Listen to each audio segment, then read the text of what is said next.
नमस्कार दोस्तों, NCERT audio books प्रस्तुत करते हैं कक्षा 7 की भूगोल की पाठ्य पुस्तक हमारा पर्यावरण। प्रस्तुत है इस पुस्तक का तीसरा अध्याय, हमारी बदलती पृथ्वी। स्थलमंडल अनेक प्लेटों में विभाजित है, जिन्हें स्थलमंडलीय प्लेट कहते हैं। आपको यह जानकर आश्चर्य होगा कि ये प्लेट हमेशा धीमी गति से चारों तरफ घूमती रहती हैं, प्रत्येक वर्ष केवल कुछ मिलीमीटर के लगभग। पृथ्वी के अंदर पिघले हुए मैग्मा में होने वाली गति के कारण ऐसा होता है। पृथ्वी के अंदर पिघला हुआ मैग्मा एक वृत्तीय रूप में घूमता रहता है। प्लेट की इस गति के कारण पृथ्वी की सतह पर परिवर्तन होता है।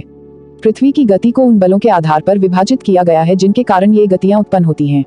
जो बल पृथ्वी के आंतरिक भाग में घटित होते हैं उन्हें अंतर्जनित बल या एंडोजेनिक फोर्स कहते हैं, एवं जो बल पृथ्वी की सतह पर उत्पन्न होते हैं उन्हें बहिर्जनिक बल या एक्सोजेनिक फोर्स कहते हैं। अंतर्जनित बल कभी आकस्मिक गति उत्पन्न करते हैं तो कभी धीमी गति। भूकंप एवं ज्वालामुखी जैसी आकस्मिक गति के कारण पृथ्वी की सतह पर अत्यधिक हानि होती है। ज्वालामुखी भूपट्टी पर खुला एक ऐसा छिद्र होता है जिससे पिघले हुए पदार्थ अचानक निकलते हैं। इसी प्रकार स्थलमंडलीय प्लेटों के गति करने पर पृथ्वी की सतह पर कंपन होता है। यह कंपन पृथ्वी के चारों ओर गति कर सकता है। इस कंपन को भूकंप कहते हैं। भूपट्टी के नीचे वह स्थान जहां कंपन आरंभ होता है उद्गम केंद्र कहलाता है। उद्गम केंद्र के भूसतह पर उसके निकटतम स्थान को अधिकेंद्र कहते हैं। अधिकेंद्र से कंपन बाहर की ओर तरंगों के रूप में गमन करती हैं।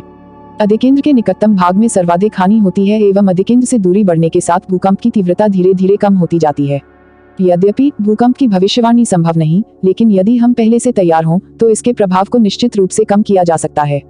स्थानीय लोग कुछ सामान्य तरीकों से भूकंप की संभावना का अनुमान लगाते हैं, जैसे जानवरों के व्यवहार का अध्ययन, तालाब में मछलियों की उत्तेजना, सांपों का धरातल पर आना। मुख्य स्थलाकृतियां। अपक्षय एवं अपर्दन नामक दो प्रक्रमों द्वारा दृश्यभूमि लगातार विघटित होती रहती है। पृथ्वी की सतह पर शैलों के टूटने से अपक्षय की क्रिया होती है। भूदृश्य पर जल, पवन एवं हिम जैसे विभिन्न घटकों के द्वारा होने वाले क्षय को अपर्दन कहते हैं। वायु, जल आदि अपर्दित पदार्थ को एक स्थान से दूसरे स्थान पर ले जाते हैं और फलस्वरूप एक स्थान पर निक्षेपित करते हैं। अपर्दन एवं निक्षेपण के ये प्रक्रम पृथ्वी के धरातल पर विभिन्न स्थलाकृतियों का निर्माण करते हैं। नदी के कार्य। नदी के जल से दृश्य भूमि का अपर्दन होता है। जब नदी किसी खड़े ढाल वाले स्थान से अत्यधिक कठोर शैल या खड़े ढाल वाली घाटी में गिरती है तो यह जलप्रपात बनाती है। जब नदी मैदानी क्षेत्र में प्रवेश करती है तो वह मोड़दार मार्ग पर बहने लगती है। नदी के इन्हीं बड़े मोड़ों को विसर्प कहते हैं। इसके बाद विसर्पों के किनारों पर लगातार अपर्दन एवं निक्षेपण शुरू हो जाता है। विसर्प लूप के सिरे निकट आते जाते हैं। समय के साथ विसर्प लूप नदी से कट जाते हैं और एक अलग झील बनाते हैं, जिसे चाप झील भी कहते हैं। कभी कभी नदी अपने तटों से बाहर बहने लगती है। फलस्वरूप निकटवर्ती क्षेत्रों में बाढ़ आ जाती है। बाढ़ के कारण नदी के तटों के निकटवर्ती क्षेत्रों में महीन मिट्टी एवं अन्य पदार्थों का निक्षेपण करती है। ऐसी मिट्टी एवं पदार्थों को अवसाद कहते हैं। इससे समतल उपजाऊ बाढ़कृत मैदान का निर्माण होता है। नदी के उत्थित तटों को तटबंध कहते हैं। समुद्र तक पहुँचते पहुँचते नदी का प्रवाह धीमा हो जाता है तथा नदी अनेक धाराओं में विभाजित हो जाती है, जिनको वितरिका कहा जाता है। यहाँ नदी इतनी धीमी हो जाती है कि यह अपने साथ लाए मलबे का निक्षेपण करने लगती है। प्रत्येक वितरिका अपने मुहाने का निर्माण करती है। सभी मुहानों के अवसादों के संग्रह से डेल्टा का निर्माण होता है। समुद्री तरंग के कार्य। समुद्री तरंग के अपर्दन एवं निक्षेपण तटीय स्थलाकृतियां बनाते हैं। समुद्री तरंगें लगातार शैलों से टकराती रहती हैं, जिससे दरार विकसित होती है। समय के साथ ये बड़ी और चौड़ी होती जाती हैं। इनको समुद्री गुफा कहते हैं। इन गुफाओं के बड़े होते जाने पर इनमें केवल छत ही बचती है, जिससे तटीय मेहराब बनते हैं। लगातार अपर्दन छत को भी तोड़ देता है और केवल दीवारें बचती हैं। दीवार जैसी इन आकृतियों को स्टैक कहते हैं।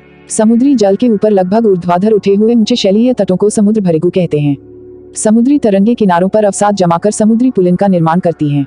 हिमनद के कार्य। हिमनद अथवा हिमानी बर्फ की नदियां होती हैं। हिमनद अपने नीचे की कठोर चट्टानों से गोलाश्मी मिट्टी और पत्थरों को अपर्दित कर देती है और गोलाश्मी मिट्टी एवं पत्थरों से भूदृश्य का अपर्दन करती है। हिमनद गहरे गर्तों का निर्माण करते हैं। पर्वतीय क्षेत्र में बर्फ पिघलने से उन गर्तों में जल भर जाता है और वे सुंदर झील बन जाते हैं। हिमनद के द्वारा लाए गए पदार्थ जैसे छोटे बड़े शैल, रेत एवं तलछट मिट्टी निक्षेपित होते हैं। ये निक्षेप हिमनद हिमोड़ का निर्माण करते हैं। पवन के कार्य। क्या आपने कभी रेगिस्तान देखा है?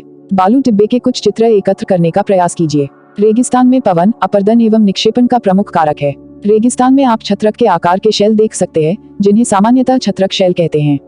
पवन शैल के ऊपरी भाग की अपेक्षा निचले भाग को आसानी से काटती है, इसलिए ऐसी शैल के आधार संकीर्ण एवं शीर्ष विस्तृत होते हैं।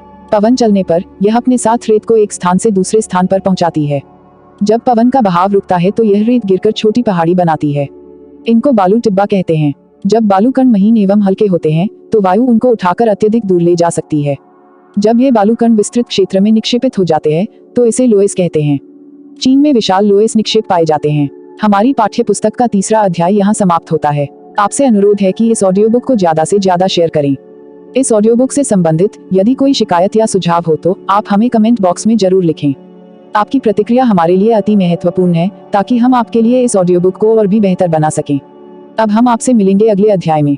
तब तक के लिए खुश रहिए, मस्त रहिए और खूब मन लगाकर पढ़ाई कीजिए। जय हिंद, जय भारत।